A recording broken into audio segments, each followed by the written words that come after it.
अस्सलाम वालेकुम dear friend, welcome to my YouTube channel food passion simply. आज मैं यहाँ आपके लिए लेकर आई हूँ मज़ेदार सा शोरबे वाला आलू गोश्त की रेसिपी, जो कि बनाना बेहद आसान है। लेकिन आप मेरी वीडियो को मुकम्मल देखिएगा ताकि आप तमाम इंग्रेडिएंट्स इसमें डाल सकें, ठीक है, और इसको आसानी से बना सकें। और अगर आपने मेरा चैनल सब्सक्राइब नहीं किया है तो प्लीज़ मेरे चैनल को सब्सक्राइब करें और बेल आइकन ज़रूर प्रेस कीजिएगा। चलिए स्टार्ट करते हैं। बिस्मिल्लाहिर्रहमानिर्रहीम।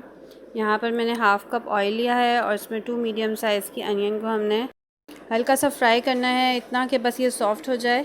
इसको हमने ब्राउन नहीं करना है।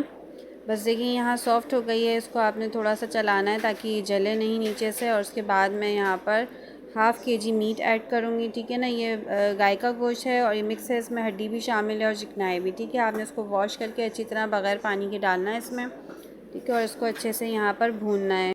बस इतना ही इसको भूनेंगे कि इसका थोड़ा सा कलर चेंज हो जाए। और इसके बाद मैं इसके अंदर अदरक लहसुन का पेस्ट शामिल करूँगी, 2 चम्मच, ठीक है। 2 टेबल स्पून आपने इसमें शामिल करके इसको भी थोड़ा सा भूनेंगे, हम ज़्यादा नहीं भूनेंगे इसको। बस उसके बाद हमने इसमें ड्राई मसाले डालेंगे, जिसमें कि लाल मिर्च है 2 चम्मच, और इसके बाद हल्दी है हाफ़ टी स्पून, और इसके बाद हम डालेंगे धनिया पाउडर, वो भी हम 2 चम्मच शामिल करेंगे इसमें। अब यहाँ तमाम मसालों को ना अच्छे से मिक्स करेंगे। अब चूँकि ये ड्राई मसाले हैं, ये नीचे से जल सकते हैं, इसीलिए मैं यहाँ पर थोड़ा सा पानी शामिल करूँगी, 1/4 कप की बस बराबर। उसके बाद हमने इसको भूनना है और ये पानी डालने से जो है ना, इसके मसालों का कच्चापन भी दूर हो जाएगा, ठीक है। अब इसके अंदर हम यहाँ पर सॉल्ट ऐड करेंगे अपने टेस्ट के मुताबिक और उसको अच्छे से भून लेंगे। और उसके बाद में यहाँ पर इसको मज़ीद पकने के लिए जो है ना 2 से ढाई कप पानी शामिल कर देंगे, बस इतना कि आपका गोश्त इसमें डूब जाए, ठीक है ना।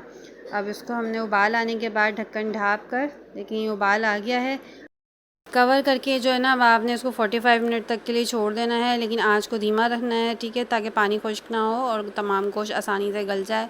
ये देखें 45 मिनट बाद तकरीबन हमारा गोश्त गल चुका है और पानी भी रिड्यूस हो गया है। बस यहाँ पर आंच तेज़ करके ना हमने जो बचा हुआ इसका पानी था वो भी हमने खुश्क कर लिया है। और देखें प्याज वगैरह तमाम जो ना इसमें जो मेल्ट हो गई है। बस अब इसी स्टेज पे हमने 2 मीडियम साइज़ की टोमेटोज़ छोटे छोटे कट करके डालने हैं और एक अदद या हस्ब ज़रूरत आप ग्रीन चिली ऐड कर सकते हैं कट करके। अब इसको भी अच्छी तरह भूनेंगे, इतना कि टमाटर तमाम गल जाएँ इसमें। बस ये देखें हमारा सारा इनका टेक्सचर कितना ज़बरदस्त आया है, ऑयल रिलीज़ हो गया है, मुकम्मल टमाटर घुल गए हैं, ठीक है। अब यहाँ पर हमने स्टेज पर वेजिटेबल डालनी, यानी आलू शामिल करने हैं। आप यहाँ पे कोई भी मनपसंद वेजिटेबल डाल सकते हैं। बस इसको थोड़ा सा मैं भूनूंगी, ठीक है। और उसके बाद जो है ना, मैं इसमें साबुत हरी मिर्च डाली है। उसके बाद मैं अब आलूओं को गलने के लिए और जितना हमें शोरबा चाहिए उतना मैंने यहाँ पानी ऐड करना है। तकरीबन मैंने 1.5 गिलास पानी ऐड किया है, 1.5 कप, बस इतना मुझे शोरबा चाहिए। उसमें हल्की आंच पर मैंने आलू भी गला लेना है, इसी में आलू गल जाएंगे।